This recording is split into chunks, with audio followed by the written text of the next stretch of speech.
जय श्री कृष्ण मित्रों। जब हम भगवान के पास कुछ मांगते हैं तो वह हमेशा हमारी इच्छा अनुसार नहीं देते, बल्कि वही देते हैं जो हमारे लिए वास्तव में श्रेष्ठ और उचित होता है। आप सुन रहे हैं श्रीमद् भगवद गीता की एक अद्भुत और प्रेरणादायक श्रृंखला भगवद गीता। आज हम बात करेंगे श्रीमद् भगवद गीता के दूसरे अध्याय की ओर। समझेंगे कि इस अध्याय से हमें क्या क्या ज्ञान और प्रेरणा मिलती है, वह भी बहुत ही सरल भाषा और सहज शब्दों में। जब अर्जुन अपने जीवन की सबसे कठिन परीक्षा के सामने खड़े थे, कुरुक्षेत्र के उस विशाल युद्ध भूमि में, जब उन्होंने अपनी ही आंखों से दोनों सेनाओं को देखा, दाएं बाएं अपने ही सगे संबंधी, गुरुजन, चचेरे भाई, मित्र और कुल के बुजुर्ग योद्धा खड़े, तो उनका मन एक भारी बोझ से दब गया। उनका मन मोह और ममता में उलझ गया। वो भावुकता के गहरे भंवर में डूब गया। उसने कांपते हाथों से अपना धनुष गिरा दिया, मानो जीवन की उसकी सारी शक्ति छीन ली हो। वह भगवान श्री कृष्ण की ओर देखकर टूटे हुए स्वर में कहता है, हे माधव, मैं युद्ध नहीं कर सकता। कैसे करूं? इन लोगों को मारकर कौन सा सुख मुझे मिलेगा? मेरे अपने, मेरे प्रिय, इन्हें मारकर मेरा हृदय कभी चैन नहीं पाएगा। अब आप ही बताइए, मैं क्या करूं? दोस्तों, भगवद गीता का दूसरा अध्याय हमें जीवन की उन गहराइयों से परिचित कराता है जहां भावनाएं, आत्मा, मृत्यु और निर्णय की शक्ति एक दूसरे से गुथी हुई प्रतीत होती है। यह अध्याय हमें यह भी सिखाता है कि क्रोध क्यों आता है, उसका मूल कारण क्या है, और हम कैसे हर परिस्थिति में संतुलित और प्रसन्न रह सकते हैं। तो आइए मैं आपको लेकर चलता हूं इस अद्भुत और आध्यात्मिक यात्रा पर। श्रीमद् भगवद गीता अध्याय दूसरा। इस अध्याय की शुरुआत होती है एक गहरे मानसिक द्वंद से जूझते अर्जुन से। वह अर्जुन जिसने युद्ध के मैदान में अनेक युद्ध लड़े थे, उनका मन दुख और मोह से भरा उठा है। उनकी आंखों के सामने खड़े हैं भीष्म पितामह, जिनके चरणों में उसने बचपन बिताया है, गुरु द्रोणाचार्य, जिनसे धनुष बाण चलाना सीखा है, कृपाचार्य, जो सदैव मार्गदर्शक रहे हैं। इन सब को सामने देखकर अर्जुन का दिल भर आया। वह सोचने लगा, क्या मैं इन पूजनीय जनों पर बाण चला सकता हूं? क्या यही धर्म है? क्या अपनों को मारकर कोई सुखी हो सकता है?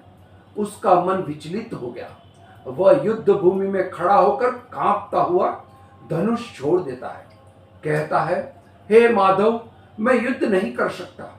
लेकिन मित्रों, अगर हम इस परिस्थिति को गहराई से देखें तो अर्जुन को वास्तव में कौरवों को मारने से कोई आपत्ति नहीं थी। उसकी परेशानी केवल उन बुजुर्ग और पूज्य जनों का देख कर रही थी, जो उसे जीवन की हर राह पर दिशा दिखाते आए थे। अर्जुन के मन में उस समय भावनाओं का तूफान उमड़ रहा था। वे एक योद्धा थे, लेकिन युद्ध भूमि में खड़े होकर एक ऐसे मोड़ पर पहुंच चुके थे जहां धर्म और मोह, कर्म और कर्तव्य, कर्तव्य और करुणा के बीच रेखाएं धुंधली हो चुकी थी। अगर मैंने यह युद्ध किया तो अपने ही लोगों का विनाश कर बैठूंगा। इससे क्या मुझे सुख मिलेगा, या केवल पाप का मैं भागीदार बनूंगा? इस सवालों ने उन्हें भीतर से तोड़कर रख दिया था। वह अर्जुन जो कभी महाभारत के महानायक कहे जाते थे, आज रथ के पिछले हिस्से में बैठकर अपने ही विचारों के बोझ तले दब चुके थे। उनका मन डोल रहा था, बुद्धि भ्रमित थी, आंखें अश्रुत थी और हृदय व्याकुल था। लेकिन अब तक भगवान श्री कृष्ण ने मौन धारण कर लिया था। वह एक भी शब्द नहीं बोले थे। उन्होंने अर्जुन को उसकी पूरी वेदना, उसकी सारी दुविधाएं व्यक्त करने दी, क्योंकि वे जानते थे जब तक मन का बोझ बाहर नहीं निकलेगा तब तक ध्यान का दीप जलाना कठिन है। और अब दूसरे अध्याय में वही श्री कृष्ण बोलते हैं। वे अर्जुन को समझाते हैं कि क्या सत्य है और क्या असत्य, क्या शाश्वत है और क्या केवल एक भ्रम। अब नम्रता से सिर झुकाकर अर्जुन भगवान श्री कृष्ण से कहता है, हे कृष्ण, अब मैं आपका शिष्य हूं, आपकी शरण में आया हूं, कृपया मुझे उपदेश दे। मित्रों, यह कोई साधारण वाक्य नहीं था, बल्कि एक योद्धा का पूर्ण आत्मसमर्पण था। अर्जुन ने अपने सारे अहंकार, सारे ज्ञान और सारे भ्रम, सारे तर्क, सब कुछ छोड़ दिया और पूर्ण विश्वास के साथ श्री कृष्ण के चरणों में झुक गया। उसकी आवाज में अब कोई धुंध नहीं था, बल्कि एक शिशु जैसी मासूम पुकार थी। हे माधव, मुझे बताइए, क्या सही है, क्या गलत। केवल अर्जुन की विनती नहीं थी, बल्कि हम सभी की ओर से कही गई एक सार्वभौमिक पुकार है। जब जीवन हमें ऐसे मोड़ पर लाकर खड़ा कर देता है जहां न कोई राह दिखती है, न कोई सहारा, और तब केवल भगवान ही मार्गदर्शक बनते हैं। भगवान श्री कृष्ण बस मुस्कुरा दिया। मनुष्य सच्चे हृदय से मार्ग मांगता है, तब भगवान कभी मौन नहीं रहते। तो मित्रों, ध्यान से सुनिए, जैसे स्वयं अर्जुन सुन रहे थे। श्री कृष्ण अर्जुन की ओर देखकर गंभीरता से, करुणा से कहते हैं, हे अर्जुन, ये तुम्हें अचानक क्या हो गया है? तुम जीवन और मृत्यु की चिंता में क्यों पड़े हो? लेकिन सच्चा ज्ञानी न तो मरने वाले का शोक करता है, और न ही वह उन लोगों के लिए रोता है जो मर चुके हैं, क्योंकि वह जानता है आत्मा अमर है, अविनाशी है, जो सच में ध्यान को प्राप्त होता है, और जो नहीं होना चाहिए वह लाख चाहने पर भी नहीं होगा। एक निश्चय जिसकी बुद्धि में आ जाता है, उसे कोई दुख नहीं सताता, उसे कोई चिंता नहीं घेरती। तुम जैसे योद्धा को किसी दूसरे की मृत्यु को लेकर डरना नहीं चाहिए। और वो वैसे भी क्या ये तुम्हारे मारने से मर जाएंगे? क्या केवल तुम ही इन्हें मारोगे? नहीं अर्जुन, इस सब का भी एक अतीत था, पिछला जन्म था, और भविष्य में एक और जन्म भी होगा। इसलिए जैसा तुम सोचकर दुखी हो रहे हो, वहां ध्यान अधूरा है। और रही बात मृत्यु की, पाप की, तो यह समझ लो, इनको मारने वाले तुम नहीं, बल्कि मैं स्वयं हूं। तुम्हारे हाथ में कुछ नहीं है, तुम चाहकर भी कुछ नियंत्रित नहीं कर सकते। जीवन और मृत्यु, यह तो प्रकृति की नियति है। तुम तो केवल उनके मरने का एक कारण हो, एक निमित्त मात्र हो।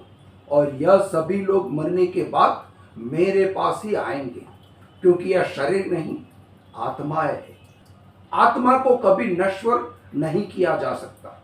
आत्मा तो अगले जन्म के लिए इस शरीर से उसी तरह त्याग देती है, जैसे तुम पुराने वस्त्र उतारकर नए वस्त्र धारण करते हो। आत्मा न तो मरती है, न ही मारी जा सकती है। श्री कृष्ण अर्जुन की आंखों में झांकते हुए शांत स्वर में कहते हैं, हे अर्जुन, जिस आत्मा को लेकर तुम इतने दुखी हो रहे हो, उसे कोई भी अस्त्र शस्त्र काट नहीं सकता। अग्नि उसे जला नहीं सकती, जल उसे भिगो नहीं सकता, और आत्मा अजर, अमर और अविनाशी है। ना कोई जन्म है, ना मृत्यु। यह आत्मा सदा से है और सदा रहेगी। केवल शरीर बदलते हैं। जैसे कोई पुराने वस्त्र त्याग कर नए वस्त्र धारण करता है, वैसे ही आत्मा भी एक शरीर को छोड़कर दूसरा धारण करता है। यही प्रकृति का सनातन चक्र है। जन्म और मृत्यु का एक सतत प्रवाह है, जो कभी रुकता नहीं। श्री कृष्ण आगे कहते हैं, हे अर्जुन, यह मत सोचो कि तुम किसी को मार रहे हो। जिसे तुम मृत्यु समझ रहे हो, वह केवल देह का अंत है, आत्मा का नहीं। और याद रखो, जीवन देने वाला भी मैं हूं, और प्राण हरने वाला भी मैं ही हूं। कुछ भी मेरी इच्छा और व्यवस्था के बिना नहीं हो सकता। अब तुम ही बताओ, मृत व्यक्ति को जीवित कर सकते हो? यदि नहीं, तो फिर तुम किसी जीवित व्यक्ति को मार कैसे सकते हो? क्योंकि जीवन और मृत्यु दोनों ही मेरे ही अधीन है। तुम जिनके सामने खड़े हो, भीष्म, द्रोण, कर्ण, इन सभी की मृत्यु मैंने पहले ही तय कर दी है।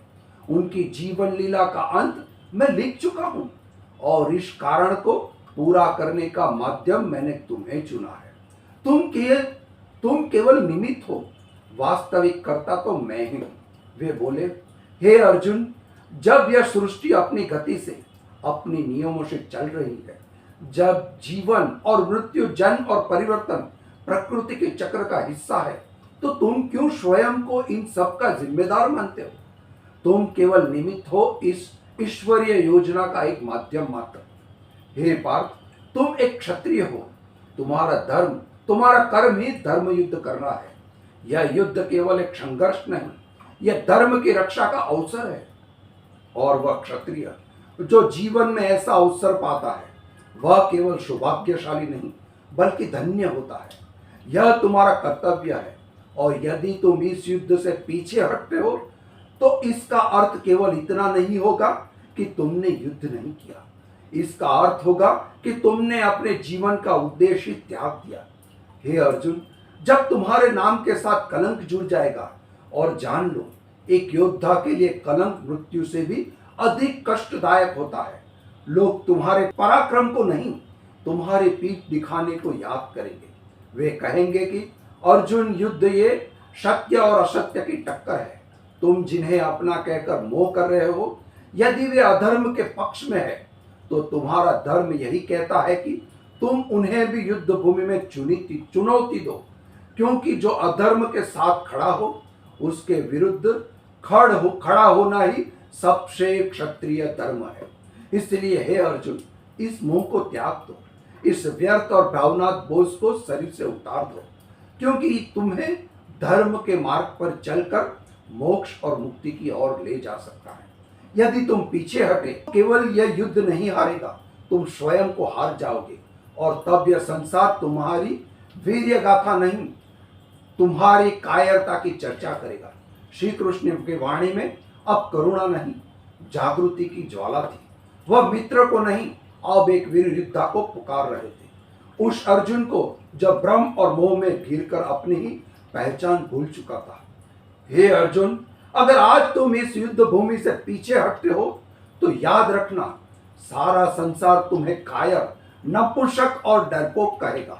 वे लोग जो कभी तुम्हारे परंपरा की सराहना करते थे, जिन्हीं आंखों में तुम्हारे लिए सम्मान था, वही लोग तुम्हारे उपहास करेंगे, तुम्हारी वीरता की हंसी उड़ाएंगे। उनकी बातों से तुम्हारे हृदय को जो पीड़ा होगी, वह किसी भी मृत्यु से अधिक गहरी होगी। इसलिए हे पार्थ, अब सुख दुख, लाभानी जय पराजय, इन सब को छोड़ दो। अपने विचारों को स्थिर करो, अपने मन को धर्म के लिए अडग बनाओ और वीरता के साथ धनुष्य उठाओ। यह युद्ध ही तुम्हारा मार्ग है, और इस मार्ग पर चलकर या तो तुम युद्ध में वीर गति को प्राप्त करोगे, मेरे चरणों में आओगे, या फिर वीरता होकर इस धरती पर धर्म की स्थापना करोगे और यश की प्राप्ति करोगे। दोनों ही स्थिति तुम्हारे लिए कल्याणकारी है। और फिर श्री कृष्ण अर्जुन को उस महान सूत्र की ओर ले जाते हैं, जो युगों युगों से साधक हर कर्मयोगी के जीवन का आधार रहा है। वे कहते हैं, हे अर्जुन, तुम्हारा अधिकार केवल कर्म करना है, परंतु उस कर्म के फल पर तुम्हारा कोई अधिकार नहीं है। तुम कर्म करने से पहले ही उसके परिणामों को लेकर डर रहे हो, घबरा रहे हो, लेकिन यह मत भूलो, फल देने वाला मैं हूं। तुम्हारा कर्तव्य है केवल कर्म करना, निष्काम भाव से, बिना मोह, बिना आशा। तुम अपना काम करो अर्जुन, मैं अपना कार्य कभी नहीं टालता। तुम्हारा एक एक कदम यदि धर्म के लिए है, तो मैं उसे स्वयं सवार दूंगा। श्री कृष्ण की गूढ़ और गहन बातों सुनकर अर्जुन का मन कुछ क्षणों के लिए शांत हुआ, लेकिन भीतर अभी भी हलचल बाकी थी। धीरे से थोड़ा संकोच और बहुत सारी आशा के साथ अर्जुन ने पूछा, हे माधव, आपने कहा कि मैं अपने विचारों को स्थिर रखूं, अपने मन और भावनाओं को नियंत्रण में लाऊं, पर बताइए यह मैं कैसे करूं? श्री कृष्ण ने अर्जुन के भीतर उठे सुंदर और गहरे प्रश्न को अत्यंत प्रेम गंभीरता से सुना। फिर वे मधुर लेकिन दीर्घ स्वर में बोले, हे अर्जुन, जो व्यक्ति अपने मन की समस्त इच्छाओं को त्याग देता है, जो अपने कर्मों के फलों को लेकर ना कोई अपेक्षा करता है और ना ही चिंता करता है, वही व्यक्ति स्थिर बुद्धि कहलाता है। वह अपने भीतर इस प्रकार संतुलन स्थापित कर लेता है कि परिस्थितियां चाहे वैसी भी हो, वह न उनसे विचलित होता है, न ही अपने ऊपर इसे हावी होने देता है। श्री कृष्ण आकर समझाते हैं कि ऐसा व्यक्ति जब जीवन में कुछ बुरा घटता है तो उसमें डूबकर टूटता नहीं है, और जब कोई अच्छा फल प्राप्त होता है तो वह उन्मादित होकर उठता नहीं है। वह भीतर से शांत, स्थिर और पूर्ण, जिसने भय और मोह और क्रोध को अपने मन से बाहर निकाल फेंका है, जो शुभ और अशुभ, लाभ और हानि, सम्मान और अपमान जैसे द्वंद्व से ऊपर उठ चुका है, जो अपनी इच्छाओं को वश में कर चुका है, वही वास्तव में स्थिर बुद्धि कहलाने योग्य है। श्री कृष्ण अर्जुन को अत्यंत कोमलता और गहराई से समझाते हैं, हे पार्थ, जिस प्रकार एक कछुआ अपने अंगों को समेटकर स्वयं में स्थित हो जाता है, उसी प्रकार वह व्यक्ति जो अपनी इंद्रियों और इच्छाओं को नियंत्रण में रखता है, उसकी बुद्धि स्थिर और अचल हो जाती है। वह बाहरी आकर्षणों में उलझने के बजाय अपने भीतर के प्रकाश में स्थित होता है। श्री कृष्ण फिर अर्जुन को बड़ी संवेदनशीलता से बताते हैं कि जब कोई व्यक्ति बार बार किसी इच्छाओं के बारे में सोचता है तो वह उसे प्रिय लगने लगती है, और जैसे जैसे वह इच्छा गहराती है, मन उसे प्राप्त करने के लिए लालच हो जाता है। यही लालसा आगे चलकर व्यक्ति को बेचैन करती है, और यदि इस व्यक्ति की इच्छा पूर्ति में कोई रुकावट आ जाए तो वह लालसा क्रोध में बदल जाती है। और श्री कृष्ण कहते हैं, क्रोध वह अग्नि है जो सबसे पहले हमारे विवेक को जला देती है। जब मनुष्य क्रोध के वश में आता है तो वह अपने कर्म, धर्म और मर्यादा सब कुछ भूल जाता है, उसका विवेक नष्ट हो जाता है। इस गहराई में छिपा संदेश केवल अर्जुन के लिए नहीं था, यह उन सभी के लिए था जो इच्छा और भावनाओं के तूफान में बह जाते हैं और अपने भीतर स्थिरता खो बैठते हैं। श्री कृष्ण आगे कहते हैं, परंतु जो व्यक्ति अपनी इच्छाओं को वश में कर लेता है, जो उनका सेवक नहीं बनता, वह भीतर से शुद्ध हो जाता है। जब उसके अंतर्मन से द्वंद्व और अशांति मिट जाती है, तब उसका सारा दुख समाप्त हो जाता है, और जब वो दुखों के कारण से मुक्त हो जाता है, हे पार्थ, वह मनुष्य जो अपनी इच्छाओं और कामनाओं से मुक्त नहीं हो पाता, वह कभी भी शांति को नहीं प्राप्त कर सकता। और सोचो, जब भीतर शांति ही नहीं होगी तो वह जीवन में क्या सच्चा सुख कैसे पाएगा? उसका मन सदैव भटक रहेगा, वह भीतर भी भीतर अशांत रहेगा, व्याकुल रहेगा। ऐसा व्यक्ति उस नाव के समान होता है जो कभी इधर कभी उधर अपनी इच्छाओं की तेज हवाओं से इधर उधर बहती रहती है। उसके जीवन की कोई दिशा नहीं होती, कोई स्थिरता नहीं होती। जब हम किसी बहुत अपने को खो देंगे या फिर स्वयं इस संसार को छोड़ देंगे, यह एक कठोर सच्चाई है, लेकिन इसमें उदासीन में डूबने की आवश्यकता नहीं है। आइए आज इस अद्भुत यात्रा के यह संकल्प लेकर जाए कि हम कर्म करेंगे, श्रेष्ठ कर्म करेंगे, लेकिन फल की इच्छा की चिंता भगवान पर छोड़ देंगे। एक बार पूरे प्रेम से बोले, जय श्री कृष्ण, राधे राधे।